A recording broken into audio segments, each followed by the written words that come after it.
Nuevamente estamos aquí, Misión Literatura, en un capítulo más de Echando Carreta con Mauricio Riveros, con el invitado Alex Nieto. Música, teatro y mucha gestión cultural. Muchísimas gracias al restaurante Vulgar Bistro, que nos ha abierto las puertas, que nos ha acogido en este espacio tan maravilloso aquí en Zipaquirá.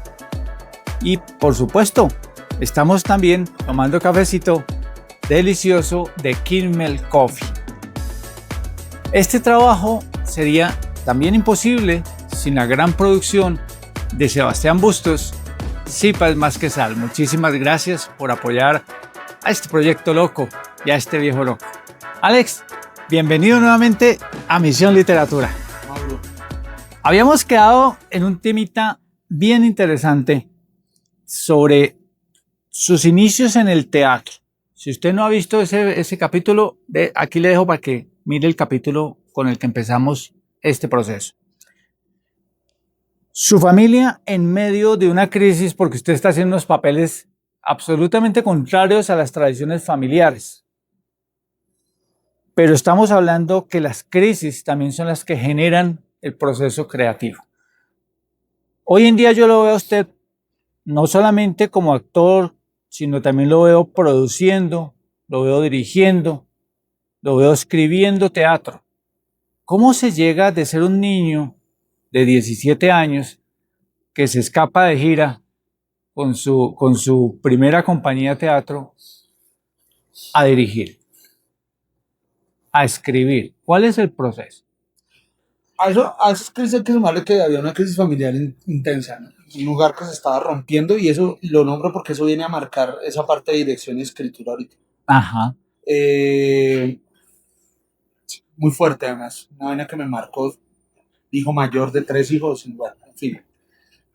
Después de hacer ese punto de inflexión con ese día en que presento esas 2 obras en donde hacía 2 cosas que eran disruptivas para mí, para la sociedad y para mi familia, pues se abre la brecha. Claro. Sí, ya era la decisión Claro. estaba tomada y no había punto de no retorno. Un cisma. Sí, pues mi abuelo dejó de hablarme durante un tiempo y yo era el trofeo de mi abuelo, básicamente porque pues él quería que su primer hijo fuese varón y fue mi papá y le pide a mi papá que su primer nieto sea varón y salgo yo, entonces el man a mí me cargaba para todo Claro. lado, era un trofeo y yo me sentía muy orgulloso del man, ¿no?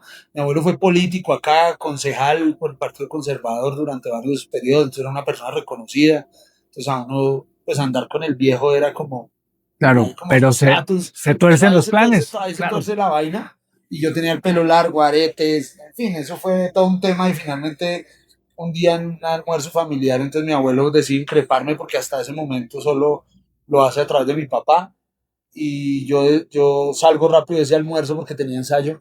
Entonces el man que ya sabía para dónde iba me dice, ¿usted para dónde va? Tengo que irme para dónde y empieza el alegato. Entonces le digo, sí, abuelo, finalmente le digo, la verdad es que, pues sí, yo hago teatro y yo me siento bien en las tablas. Así todo bohemio, ¿no? Ajá. Las tablas, además, sí, claro. Y en ese dicho de mi vida son las tablas, entonces mi abuelo se para y muy molesto, hermano. Nunca lo había visto así conmigo. Y me dice como, pues acá, chao. Se acabó esto. ¿Sí? Y váyase con esos marihuaneros, maricas drogadictos, rascatablas. A rascar las tablas, con esos rascatablas. Y bien, como 20 años después, cuando el maestro Gabriel Yo me conozco dice, ese nombre, sí. juntémonos y formemos una compañía de teatro, junto con la maestra Jenny Franco y con Alba Ortiz, entonces, ¿cómo le vamos a poner al grupo? Y yo le dije, pues hermano, le tengo el nombre, nos vamos a llamar el colectivo artístico Rascatablas. Yo lo termino bautizando ese colectivo que duró, bueno, todavía está vigente. Yo no sabía esa historia. Yo Sí. soy de los primeros que recomiendo las obras que monta Rascatablas, que son magníficas. Muchas gracias, Mauro. Sí. Sí, de ahí sale el nombre. Gabriel lo dice muchas veces. Cuando le pedí el nombre, fue el abuelo de Alex. Nos bautizó. Con Rascatablas. Y bueno, con Rascatablas duró 10 años. En diciembre del año pasado me retiro de Rascatablas, pero Rascatablas sigue vigente. Está el maestro Gabriel, Jenny, Alba. Pero desde hace más o menos unos 5 años empiezo yo a interesarme mucho por la escritura. Hasta ese momento era solo actor. El maestro Gabriel Rodríguez, pues era el director de la compañía. Que yo Aparte de recuerdo esto, un montaje que me gustó mucho, perdón, lo interrumpo, tranquilo. que era el de esta obra de Woody Allen, que yo, Riverside Drive. sí, yo la he visto en muchas versiones y la verdad la de ustedes me pareció muy inteligente, muy bien lograda, muy bien manejada y de ahí en adelante pues otras producciones, pero yo siempre menciono esa porque esa me impactó muchísimo. Tuvimos que hacer un trabajo fuerte porque era adaptar todo el lenguaje de Woody Allen y todos esos chistes neoyorquinos que iban dirigidos hacia la Sí, clase social, a un estatus puntual de la clase social neoyorquina, que son chistes que aquí no caben, no caben, y pero fue adaptar todo a un trabajo lenguaje impecable. latinoamericano y funcionó así. Sí. Sí, sí, sí. Y entonces yo empiezo a interesarme mucho por la escritura. Claro, actuación, había hecho muchos talleres, mucha academia no formal. Yo no vengo de una universidad, o sea, no tengo un título como actor. Todo ha sido totalmente autodidacta. Y por la bendición de los maestros que he tenido al lado. Y digamos que llegó un punto que yo dije, yo como actor ya tengo las herramientas que quiero y necesito, que me sirven, y esas me han funcionado como actor. Y empiezo a interesarme por la escritura más que por la dirección. Ajá. Y empiezo a buscar a referentes de la escritura en Colombia para estudiar con ellos. Busco al maestro Moisés Ballesteros, a quien si ve algún momento, Por supuesto. esto le mando un abrazo enorme porque fue uno de los que me empujó a esto. Tuve la oportunidad de aprender un poco también del maestro Johan Belandia de la Congregación Teátrica. Hoy por hoy es quizá uno de los referentes o la compañía más potente en términos teatrales de Bogotá y uno de los directores más top que hay en este momento. A mí me gusta que tengamos esos referentes porque es que a veces la gente, está bien, hay que tener inspiración de todos lados, pero se nos van a líneas no solamente fuera del país, sino como muy foráneas, demasiado etéreas, ¿cierto? Me encanta que usted nos aterrice con lo nuestro. No, es que pues mi flujo es ese, o sea, sí, sí chévere Shakespeare, sí chévere lo griego, porque el que no tenga esas bases pues está un poco perdido también, Claro. un poco bastante perdido, pero digamos que en Colombia hay un teatro por contar, ¿sí? El teatro es local, hermano, el teatro se crea en el territorio, ¿sí? En Bogotá se crea el teatro de Bogotá, en Zipaquirá el teatro de Zipaquirá, en Medellín el teatro de Medellín, pero las problemáticas son globales, Mauricio, ¿sí? Las problemáticas son globales. Entonces, Es una narrativa claro, humana. claro, tú ves El niño y la tormenta de Johan Belandia en Bogotá, que es una historia además basada en algo que pasó en el país y que fue noticia, pero tú la ves como la narra el man y la problemática es global y le cabe aquí o le cabe a México o le cabe a cualquier país de Europa en momento de crisis. O sea, hay cosas, para mí es eso, el teatro es local, pero las problemáticas son globales y desde ahí es que uno crea ese lenguaje. Y También en los últimos años tuve la oportunidad de estudiar con la maestra Carolina Vivas. Entonces, eso para mí fue un sueño, bueno, porque era una de las actrices que yo veía en la Candelaria cuando era chino y me ahorraba lo de las 11 para ir a ver a Santiago García, que ese es el referente de todos, y verla ya actuando y unos años después poder tomar clases de claro, eso es dramaturgia con ella y en su encuentro participar en el encuentro iberoamericano de dramaturgia con ella y todo eso. Pues para mí eso han sido como puertas que se han venido abriendo en los últimos años de manera muy rápida, pero que, claro, algunos dirán, pues es que el man, pues, incluso algunos le atañen mi lado político a esto, es que como el man tiene contactos políticos, resulta sí. ya, no, huevón, yo llevo, 20, no sé, 30 años, 20 años, 20 y tantos camellándole a esto. Y pues ahorita se están viendo los resultados, simplemente eso, ¿no? Es como que el cubo de Rubik se empezó a acomodar, pero para llegar a eso me tocó hacer un montón de movimientos, unos conscientes, otros inconscientes, para llegar a tomar la decisión de escribir. Todavía no me considero un dramaturgo en todo su esplendor, eso tengo que decirlo, porque además en lo autodidacta y en lo... Marica, es que si tú vas a la universidad, el cartón te da el título, ¿sí? Tú te Sí, graduaste y para la sociedad dices, pues este ya tienes huevón, una ya, licencia, aquí tengo mi pero en título, teatro, ¿cómo soy. te licencias? No, Sí. no, en el teatro también, o sea, para eso está la SAP, para eso están Ajá. dos escuelas, las cuales respeto mucho y la mayoría de mis compañeros son de esas escuelas y de ellos he aprendido un montón. Yo decidí no tomar ese camino. Entonces el autodidacta, ¿quién gradúa al autodidacta, güey? No, le toca ir y volver en el proceso. Te gradúa el público y te gradúa el gremio, que es supremamente mordaz. Entonces hay putas que te señalan, entonces pero usted ¿dónde viene a dirigir, huevón? Si es que usted, ¿de dónde salió? Yo pues, tengo un background acá, tal vez no tengo, mi título no dice universidad tal, pero la experiencia tampoco se improvisa y no se... Sí, yo no me levanté un día de la cama y dije, hoy soy director. A eso iba, porque en el capítulo anterior yo te pregunté, uno toma la decisión de que a partir del martes soy actor, a partir del martes soy pintor. La cultura sí es de decisiones, pero es más de decisiones para aprovechar una oportunidad que para decir ya soy tal cosa. Tal vez nunca se termine de aprender, ¿no? En el arte uno toma la decisión, yo creo, ¿no? Yo quiero ser. Y ahí empieza el camino. Creo que sí hay un momento en que uno dice, ya soy. O sea, yo al principio con Rascatablas incluso me decía, usted es actor, y yo siempre decía, estoy en formación. A pesar de que tenía al lado un camión de director y de maestro como Gabriel Rodríguez, para mí es el mejor director de Zipaquirá y sin duda. Vez está en el top 3 tal vez está en el top 3, no, está en el top 3 de los directores de Cundinamarca. Sí, estoy seguro. Es un excelente, y con una tremenda actriz como Jenny Franco. Para mí es la mejor actriz dramática de Zipaquirá y de sus alrededores. Y Alex, escribir ahí en ese punto de su vida, ¿es también parte de esa crisis que originó todo o ya es un nuevo proceso crítico? Hace parte de la evolución de ese exhausto de querer sacar mierdas y decir. Entonces en la actuación yo me refugiaba en el teatro porque es una chimba, bro. O sea, creo que la adrenalina que uno siente, ninguna función es igual a otra, así hagas la misma obra. Nunca es una función igual a otra. Eso es lo lindo del teatro. Sí. Y tú tienes que pararte ahí hora y media, por ejemplo, una hora, en el caso de la que nombraste, Riverside, donde son solo 2 personajes todo el tiempo, y sostener una hora todo el universo que pasa alrededor de una silla de un parque y que el público esté con esa tensión ahí.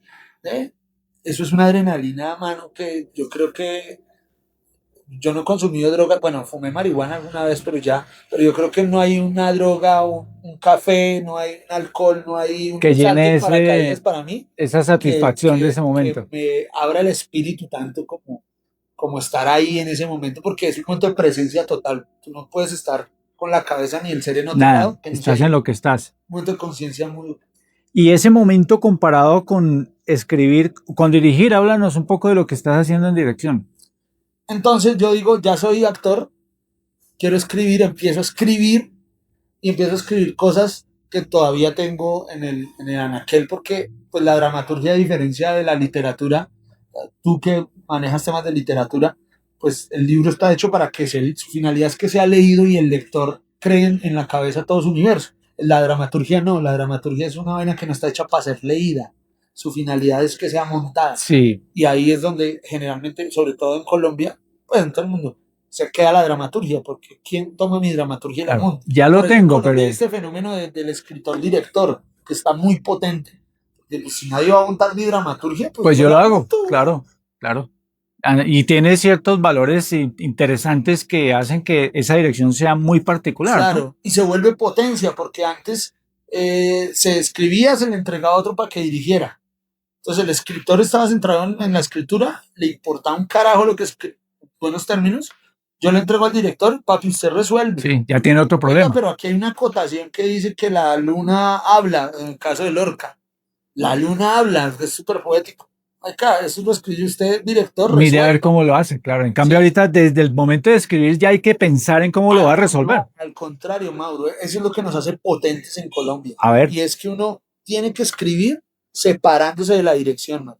Ok. Luego, luego toma su propia escritura. Escribe, no importa un carajo. Ok.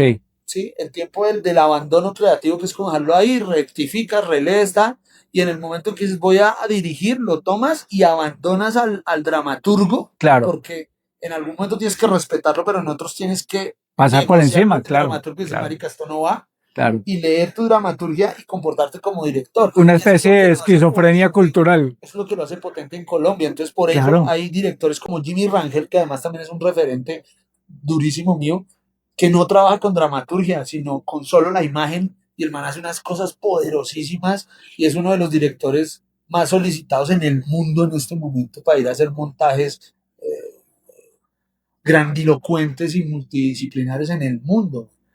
O está Belandia, o bueno, tantos que hay ahorita, el del Teatro Petra, Fabio Rubiano, ¿sí? Que escribe sus obras y después se aparta y las dirige y son potentes y son los que están marcando ahorita la parada. Entonces, a mí eso me interesa mucho. Cuando yo empecé a escribir, sobre todo al lado de Moisés, de Johan y de Carolina Vivas, a mí me interesó mucho eso. Claro. Entonces yo escribía y yo decía, una luz cenital y Carolina me decía, ¿y usted por qué está poniendo una luz cenital ahí? Pues porque no, eso déjelo al director. Ponga el sol, sí. Pero si yo me voy a dirigir y ella, me importa un culo, decía, usted es el dramaturgo, usted escriba la acción. Comprométase con lo que está haciendo, claro. Entonces a mí eso me pareció a mí eso me voló los tapones y dije, yo quiero empezar por acá. Estas son las 3 cosas que aprendí en uno de los momentos más difíciles de mi vida y que me ayudaron a levantarme de aquella dificultad. Primera, que en mis conversaciones internas debo contarme historias donde yo sea el protagonista y no la víctima. Recuerda que pensar bien te hará sentir bien. Segunda, cuidar de mi salud emocional.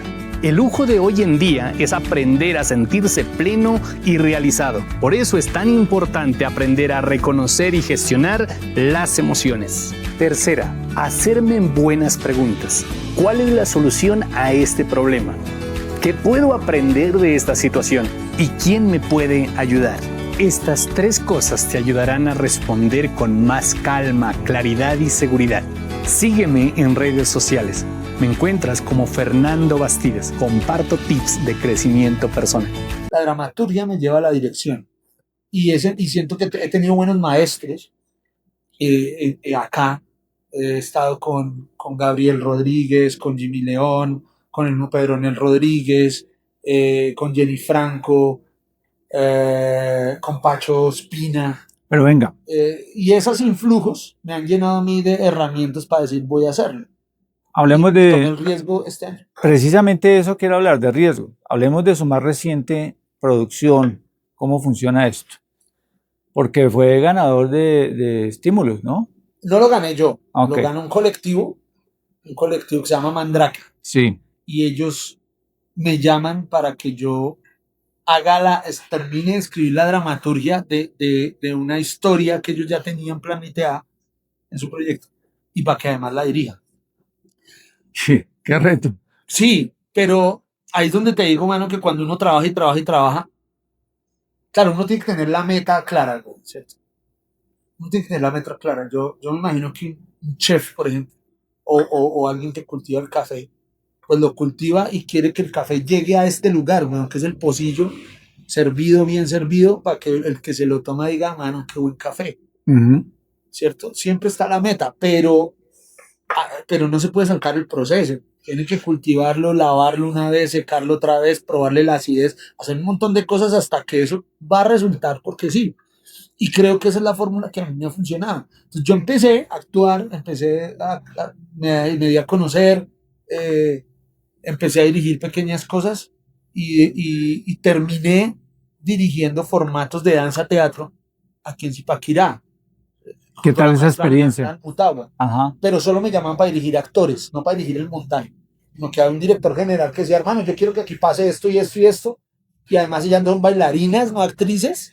Entonces quiero que interpreten. Y uno, pues en 3 meses no te la vuelvo actriz. Con ese material, claro. Sí. Entonces, creo que esa ha sido una de las ventajas de ser autodidacta y he encontrado mi propio método también.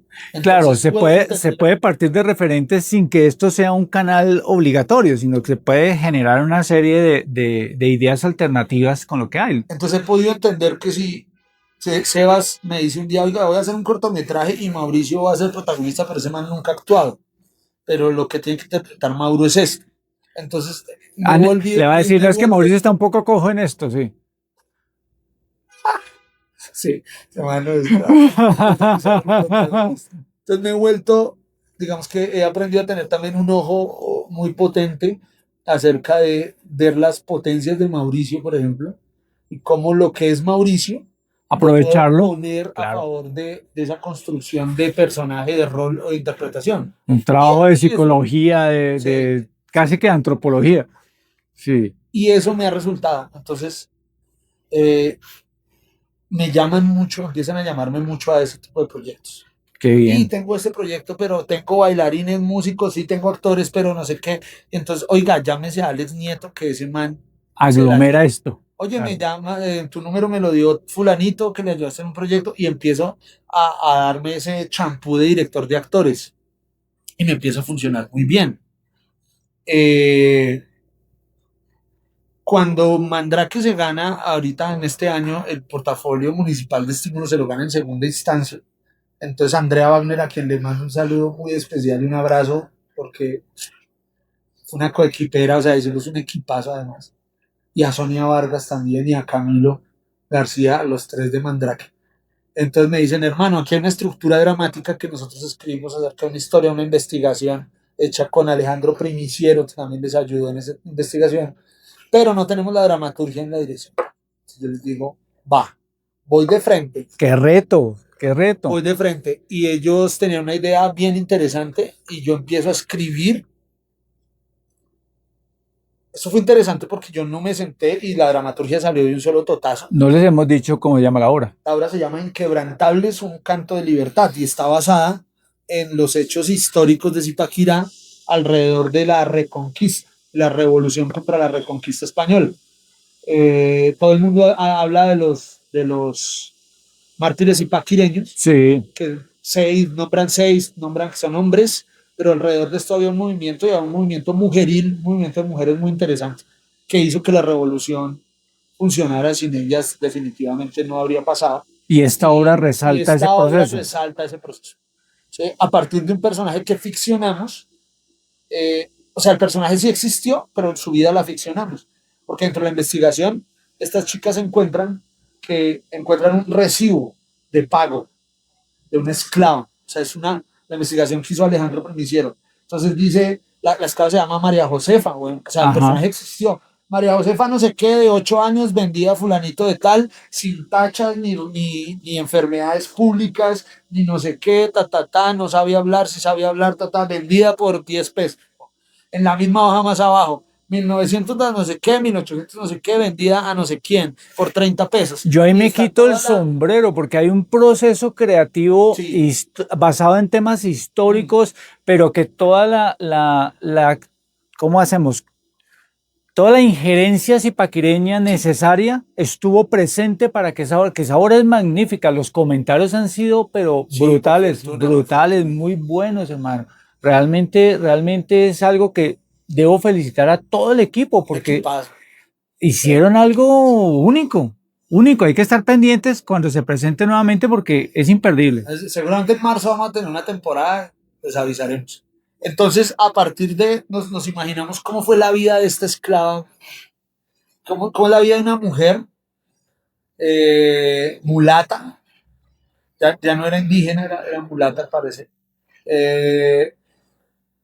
que siente una persona que la van vendiendo por el camino, con todo el contexto sociopolítico que eso representa. Uy, qué barbaridad, tremenda. Entonces empezamos a fabular. O sea que usted se tuvo que meter en todo este tema. Escribió parte No, la historia y la estructura dramática Ya la estaba. planteó Mandrake. Sí, Yo lo que hice fue pasarlo a un texto dramatúrgico que se pudiese llevar a ese. ok. En el último encuentro iberoamericano de dramaturgia, que fue este año también, tuve la oportunidad de trabajar con un maestro español que se llama Rodrigo García Olza. Y este encuentro dramatúrgico estuvo marcado por un alemán, que es el escritor alemán más montado en el mundo actualmente, dramaturgo. Tiene una escritura basada en algo que se está denominando en el mundo como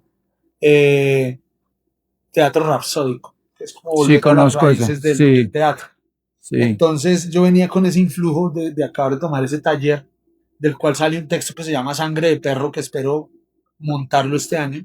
Estaremos pendientes. Sí, es una serie de monólogos, estoy terminándolo también. Y yo dije, yo quisiera que esto fuese un poco rapsódico, en el que el protagonista cuente su historia, pero también vayan pasando unos sucesos, trabajar personaje más allá del rol que la creación del personaje, y bueno, una serie de cosas, y eso les propuse a ellos y les gustó. Entonces empieza a conformarse ese equipo multidisciplinar, que además el portafolio exigía que fuese multidisciplinar o interdisciplinar. Entonces, o artistas de diferentes disciplinas juntos, o artistas que tengan la capacidad de bailar, cantar y actuar. Y aquí Y en prácticamente se Zipaquirá, dieron las dos. sí, pero en Zipaquirá hay muy pocos, por no decir que no hay artistas interdisciplinares. Sí, son falencias que tenemos que ir revisando porque es bien interesante y ahí voy a resumir algo. El proceso, mi querido amigo, ha implicado que usted conozca mucha gente en su camino, Sí, de lo cual me encanta porque es uno de mis hobbies, es conocer gente. ¿cierto? Sí. En cultura, si no hay lobby, no hay nada. Me encanta conocer La gente, cultura ¿no? necesita eso, necesita ese proceso, el café, necesita el conocerse, el odiarse. Yo llego a un restaurante y yo al mesero le tengo que preguntar cómo se llama, dónde es, todo eso, porque además el nombre te determina, ¿no? No es Sí. como, pelado, sino Juan, venga. Y la persona se siente importante porque tiene su nombre. Es definitivo. Y uno atraviesa ese universo de lo que es a través del nombre y ahí se abren cosas. A mí me encanta conocer gente de todas las... Me llega el man a pedirme monedas en el semáforo y yo abro lo de la moneda y le pregunto quién es, de dónde. Lo encuesta. Oiga, Alex, no quiero cerrar este capítulo porque ya lo vamos a cerrar. No, Sí, increíble cómo se pasa el tiempo, ¿no? Es que está interesante esto, pero yo quiero que dejemos una pregunta medio contestada, no les demos toda la respuesta. ¿La cultura dependiente de un Estado? no se puede, es imposible. Es que una cosa es la cultura y otra es el arte. El arte está inmerso, o sea, el arte está dentro de la cultura. Uh-huh. El arte y las expresiones artísticas nacen a partir de lo que somos como cultura, punto. No está por encima. Y la cultura emerge en el territorio con o sin entes estatales, bueno, eso no tiene nada que ver. Los entes estatales tienen que venir al territorio a garantizar los derechos culturales suyos, de ella, de ellos, del migrante, del que acaba de nacer, del discapacitado, del quien sea. ¿Sí? Sí. Bueno. Porque la cultura es el cúmulo de cosas que hay en un territorio.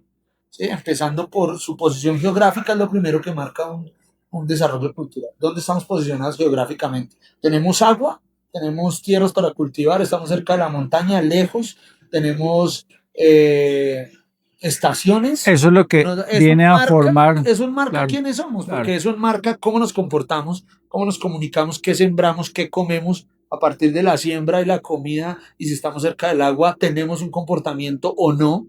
¿Sí? Listo. Y eso en qué creemos, cuál es la cosmogonía nuestra, y a partir de eso se crea una cultura en el territorio. Bueno. Por eso la cultura de Zipaquirá es tan diferente a la de Cogua o a la de Nemucón, sí, a la de Bogotá, así estemos a 20 kilómetros. Y es donde el teatro protagoniza ese elemento. En sí. Cogua la cultura es diferente porque son ricos en agua. Sí. Tienen otra visión y otra manera de ver el mundo, la naturaleza, la gastronomía, cómo se visten y demás. Aquí tenemos sal por un montón. Que Cajicá que no tiene ni acueducto, por ejemplo. Sí. Y eso hace que seamos una cultura.